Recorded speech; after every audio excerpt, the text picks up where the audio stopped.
Hello everyone. So this video, what it's going to really be is all about capsule cars, which is really just a new way of kind of describing an axial rotation. So what we're really trying to do here is kind of isolate rotation and communicate and train the joint capsule. So if you've been following, you're doing an online program with me, you already know why we're doing this, why the joint capsule is so important. But essentially what we're trying to do is talk to the deepest part of our joint and get that rotation to be very smooth, very pure, and not have any compensations.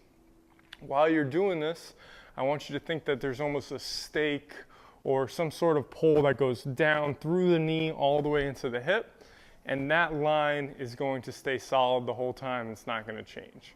For example, if I go into external rotation of the hip from here, and this is my line, I want that line to stay there. I don't want that line to travel in.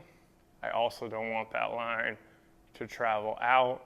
So I want this to stay in the same spot as actual rotation happens at the hip. While you're doing that, really try to visualize that because it's going to be very important. It's going to really help a lot.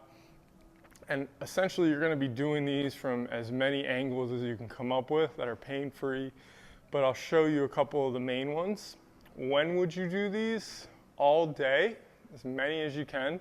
Try to get as many inputs in there as possible. After you're done with your pails and rails, again, if you're doing an online program with me, you know we're going into some cars after that. So try to really think about you're saving your work, you're uploading it, you're making sure that the work that you did before, your pails and rails, expanding range of motion, is being saved by you doing these. I would suggest doing a few before bed every night. For example, if you're doing some pails and rails for internal rotation, before I go to bed at night, I'm going to hit at least 5 reps, maybe 3 reps from a couple of different spots, where I'm going all the way into external, all the way into internal rotation. If you want changes to happen fast, you need to be communicating not only consistently, but really multiple times throughout the day.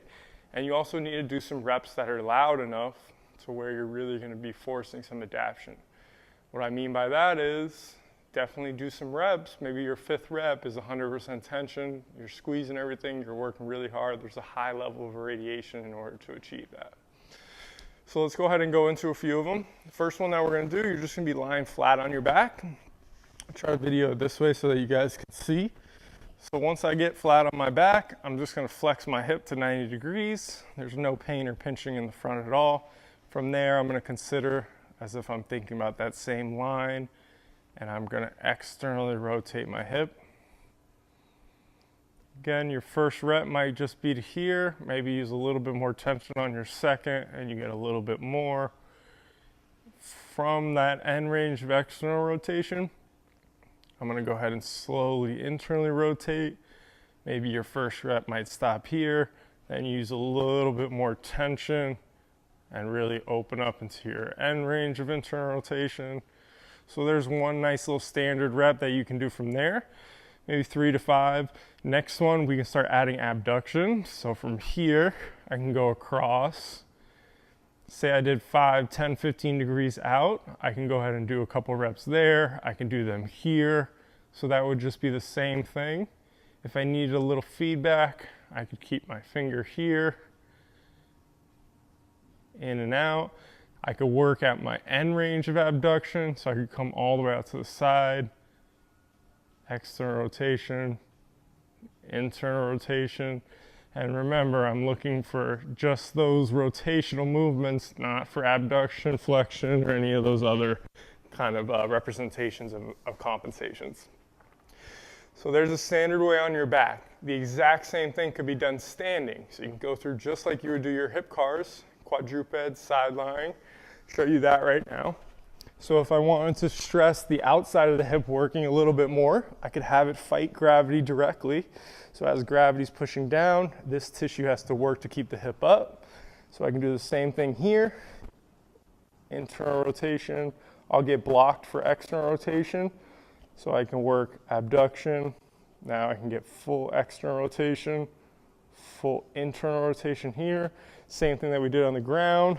Make sure that I don't roll out. This stays straight. I'm locked in, and now I can work internal, external from there, just another spot that you can work from. Say I wanted to focus a little bit more on internal rotation for this, which a lot of you guys have in your online program, especially for half frog. I won't be able to get my external rotation here because I'm blocked by the ground, but I can make sure that my pelvis doesn't hike, and I can work on owning internal rotation.